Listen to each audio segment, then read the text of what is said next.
Sziasztok, én Mum vagyok, ez pedig a Varlak Duma 5. része. Ez a Szeged Varlok hivatalos podcastje. Először is szeretnék elnézést kérni a kis késésért, és az esetleges fura külsőmért, illetve a hangomért. Nörgöl áldásai sajnos megtaláltak egy pár napja, úgyhogy jelenleg ezzel küzdök, de bízok benne, hogy a hét végéig sikerül majd felépülni, mivel majd meg kéne tartani egy versenyt mindenféleképpen. Úgyhogy napi szintű rendszerességgel imádkozom az Isten császárhoz, hogy megóvja lelkemet a korságok atyának minden ügyes bajától. No de, ismertessük röviden témáinkat. Alapvetően arra fogunk beszélni ebben az adásban, hogy hogyan áll a klub jelenleg, mi történt a múlt héten a klubban, illetve arról, hogy hamarosan el fog kezdődni legelső 40K versenyünk, ami egyben első komoly rendezvényünk is. Úgyhogy vágjunk is bele. Szóval, hogyan áll a klub jelenleg? Alapvetően a klub teljesen jól áll pillanatnyi formájában, a felvétel ennek az egész videónak, ez most október 10-én történik, gyakorlatilag a mai dátummal pillanatnyilag úgy néz ki a történet, hogy 16 klubtaggal üzemelünk ebben a hónapban, ami amúgy megegyezik a múlt havi tagsággal, viszont ezt gyakorlatilag kicsivel előbb értük el, mint ezelőtt, úgyhogy bízhatunk benne, hogy ha még összegyűlik egy pár további tag, és sikerül elérnünk azt a misztikus 20/21 főt, amit úgy áhítunk. Gyakorlatilag ettől eltekintve más komoly frissítés nincsen a klubra, esetleg azt megemlíteném, hogy pont a következő rendezvényünk, tehát a 40K verseny kapcsán beszerzésre került néhány dolog, aminek köszönhetően a charter dokumentumunk is frissítésre fog kerülni. Alapvetően 2 darab sakkórával bővült a felhozatalunk tovább, úgyhogy az eddigi 2-ről most már 4 sakkórával rendelkezünk. Ez szükséges fejlesztés volt, hiszen a meghirdetett versenyben sakkóra rendszert fogunk használni, amihez én mindenféleképpen úgy gondolom, hogy jobb, hogyha van fizikai sakkóra is, mivel főleg most a 40K 10. kiadásban az ember a telefonját a statoknak a nézésére is fogja használni, és hát azért egy okos telefon és főleg 10-11 óra játékidő mellett könnyedén le tud merülni. Úgyhogy igazániból szeretném a játékosainkat egy picit kikémélni, azzal, hogy nem kényszerítem őket arra, hogy a telefonon használják a sakkora applikációkat. A múlt heti klub eseményekről is szeretnék röviden beszámolni. Alapvetően jó aktivitásról számolhatok be, mivel összesen 7 meccs volt, ennek többsége 40K, viszont volt egy Battle Tech meccsünk is. Úgyhogy menjünk is végig ezeken alapvetően szépen sorban. Az első mérkőzés az október 3-án este 7 órakor kezdődött, ez egy 40K meccs volt, Molnár Grizzly G. László, illetve köztem, tehát ez egy Chaos Demons vs Blood Angels csata volt. Alapvetően nekem sikerült folytatni ezt a tendenciát, amit hát az igazság, hogy nem is nagyon tudtam elhinni, hogyha nem velem történt volna meg, mivel eddig minden egyes 40K meccsemben én kezdtem az új kiadásban, amire azért nem nagy esély van, de úgy néz ki, hogy mégis sikerült ezt összehozni. Alapvetően Laci az új bejelentett versenyre készült, és erre írt egy listát, ami szerintem rendkívül jól sikerült. Én pedig szerettem volna kipróbálni egy hibrid Chaos Demon sereget. A hibrid itt a játékstílusra utal, mivel én általában nagyon kevés, nagyméretű, magas toughness-ű egységgel játszom. Ez az a játékstílus, amit körülbelül a magaménak érzek. Viszont most szándékosan kevesebb ilyen egységet hoztam, bár a kevés az nyilván relatív még így is. Igazából csak egyetlen egy Dreadblade Chaos Knight kiegészítése volt a seregnek, a szokásos teljes Chaos Knight sereg, vagy teljes Imperial Knight sereghez képest. Hoztam egy Great Unclean One-t, egy csomó nörgöl egységet, illetve 3 Démon Herceget, ezek közül 2 szárnyas volt, egy pedig gyalogos. Úgyhogy még így is bőven akadtak gyakorlatilag magas toughness-ű egységek. Ahogy említettem, én kezdtem, és a játék elején sikerült is egyből hatástalanná tenni gyakorlatilag egy Land Raidert, viszont ezt követően maga a meccs az egy elég brutális és nagyon szoros mérkőzéssé alakult, ahol igazániból küszködnöm kellett minden egyes pontért az űrgárdisták ellen, akik viszonylag nehézségek nélkül tudták ezeket begyűjteni, részben azért is, mivel még így is, hogy seregem kicsit közelebb állt egy szokványos seregkompozícióhoz, rengeteg monstert tartalmazott, és ugye egy hatalmas járművet is, úgyhogy gyakorlatilag a Bring It Down és Assassination választásokkal Laci nagyon könnyen tudott pontokat szerezni. Nagyon nagy szerencsém volt a meccs végén viszont, illetve valószínűleg a játékidő végére Laci is már elfáradt, és vétett egy taktikai hibát a saját Freeblade egységével, tehát a saját lovagjával, aminek köszönhetően én megszereztem azokat a pontokat, amelyek kellettek ahhoz, hogy ez egy apró győzelem alakuljon a számomra. Csatapontok szempontjából ez egy 66-58-as eredmény lett gyakorlatilag, úgyhogy sikerült végül győzni, de elég durva hegyen felfelé menet volt a Chaos Démonok számára. Szóval volt egy Battletech Classic match is, ez alapvetően Szilácki Tamás, alias Tirolt, illetve Tóth István között zajlott le, és mondhatni a folytatása volt a nyílt napon megkezdett egyik demónak. Itt gyakorlatilag Tirold úgy számolt be, hogy végül az István által irányított klán gépek nyertek, a remek Mad tüzérségnek, illetve a szívós Thunderboltoknak köszönhetően. Azt Tirold szerette volna kiemelni mindenféleképpen, hogy ők nagyon szívesen fogadnak bármilyen érdeklődőt Battletechre, és a jövőben szeretnének egy narratív kampányt is szervezni ezzel a rendszerrel, illetve elég nagy gyűjteményekkel rendelkeznek, úgyhogy nagyon szívesen kölcsönöznek figurákat is, akár demo meccsekre, vagy például a komplett kampány részvételre, amíg az emberben nem szerzi a saját gyűjteményét. Úgyhogy ez egy nagyon jó kezdeményezés, srácok, remélem, hogy sikerül beindítani a játékrendszert, és az az igazság, hogy valamikor én is szeretném kipróbálni a közeljövőben. Ez a meccs pedig, ha már az eddigi dátum elmaradt, ez a meccs alapvetően október 6-án péntek este történt.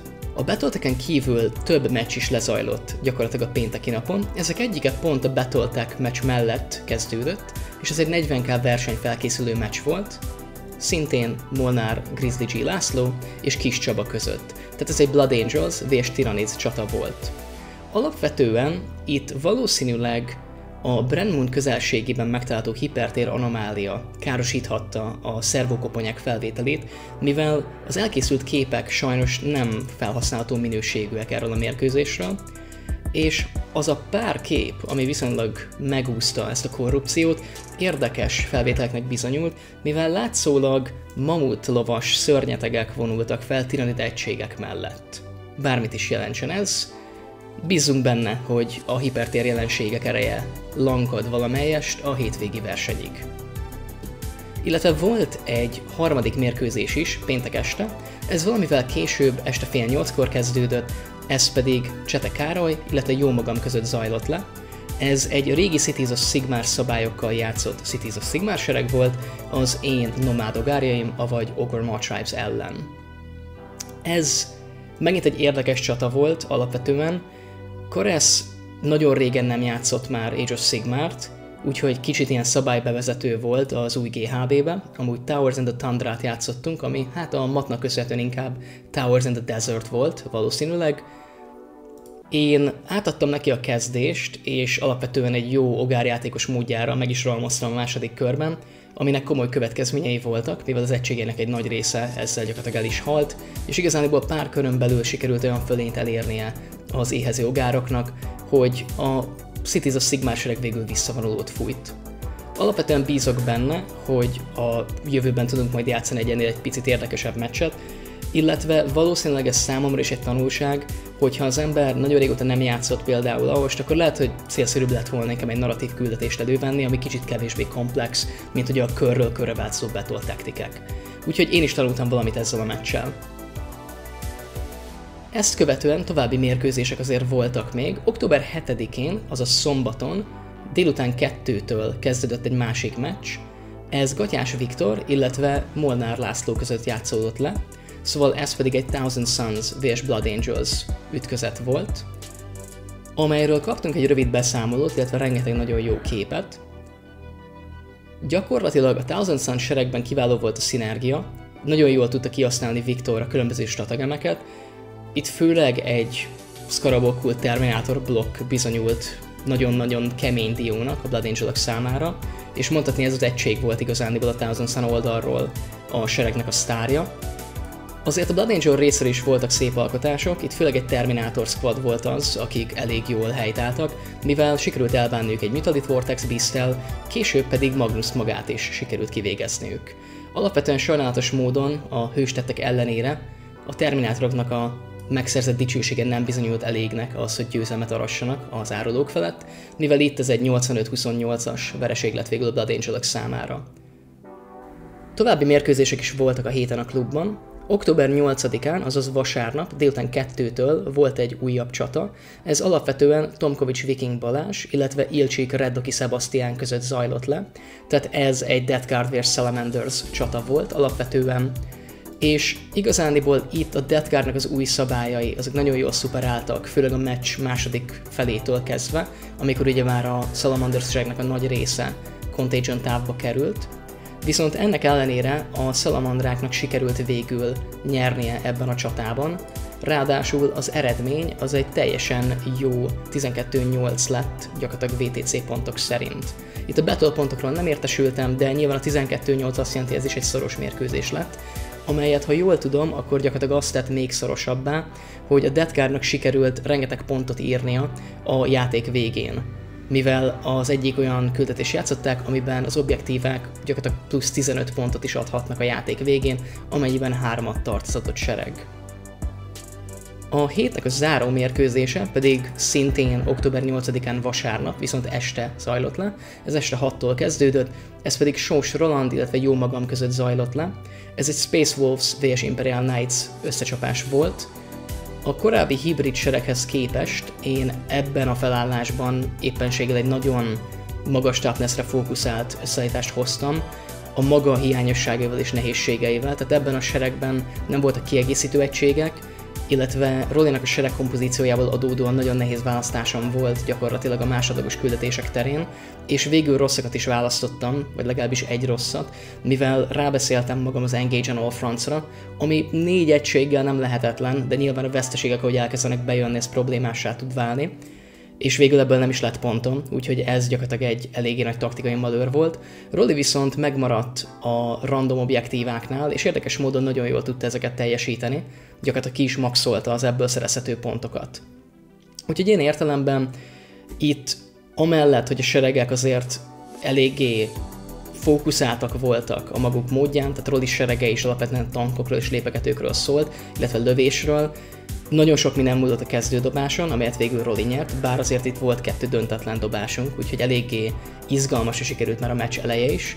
Ez sajnos azt jelentett, hogy nekem az egyik lovagom gyakorlatilag annélkül, hogy bármit csinált volna, megsemmisült, és ez megint problémákat jelentett, mivel így nem tudta elfoglalni az objektívát, amire ráhelyeztem felpakoláskor sem, és ez később azért felfájásokat okozott a számomra.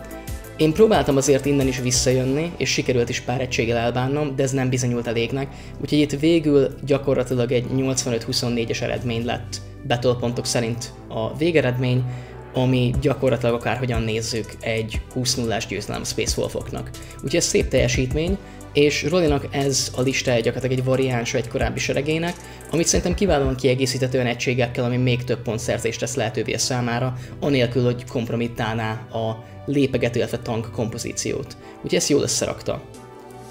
Szóval ezek volnának a múlt hétnek a meccsei alapvetően, és most, hogy ezeken végigmentünk, beszélgethetnénk, illetve megemlíthetjük a már gyakran felemlegetett versenyünket. Ez nem más, mint a Battle for Brennmund verseny.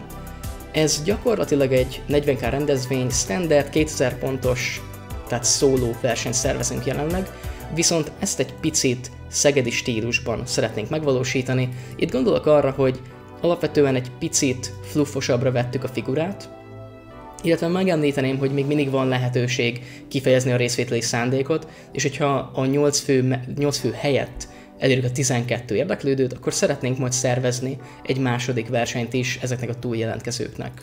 A küldetéseket én válogattam össze a Leviathan Mission Poolból, tehát a 40k szabályíró csapata által összeállított előre gyártott küldetések közül, viszont olyan sorrendben válogattam ezeket össze, hogy remélhetőleg jó élményt fognak nyújtani a versenyen, illetve egy pici fluffos körítést is tudtunk létrehozni gyakorlatilag ezek köré, úgyhogy bízok benne, hogy így egy kicsi sztori is kerekedik ebből, és ez az a kicsit szögedi feeling, amit szerettem volna itt idézni, mivel a standard versenyekkel ellentétben itt egyértelműen van egy történet, mint ahogy a név is mutatja, gyakorlatilag Brennmund elhagyott bolygójáért zajlik a csata, ami egészen eddig értéktelennek minősült az Impérium szemszögéből, de most egy új felfedezésnek köszönhetően hatalmas stratégiai értéket kapott. Úgyhogy ennek köszönhetően rengeteg sereg indult el a planéta irányába annak érdekében, hogy megkaparinthassa ezt.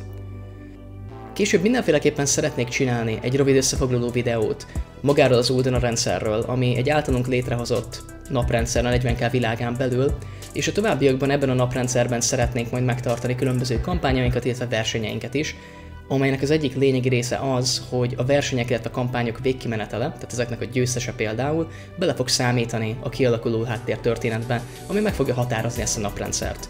Szóval, hogyha te is a Warlockok tagja vagy, akkor eljöhetsz és szó szerint történelmet írhatsz a 40k-ban a magad kis módján. És igazániból ezzel nagyjából el is érkeztünk a mostani adás végéhez. Beszámoltunk gyakorlatilag a klubnak a jelenlegi állapotáról, említésre kerültek a múlt hét eseményei, és adtam egy rövid beszámolót arról is, hogy mire számítunk a versennyel kapcsolatban.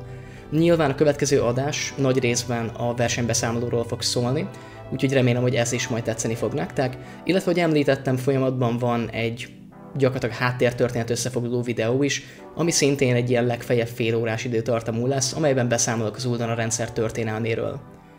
Köszönöm az eddigi figyelmet nektek, és sziasztok!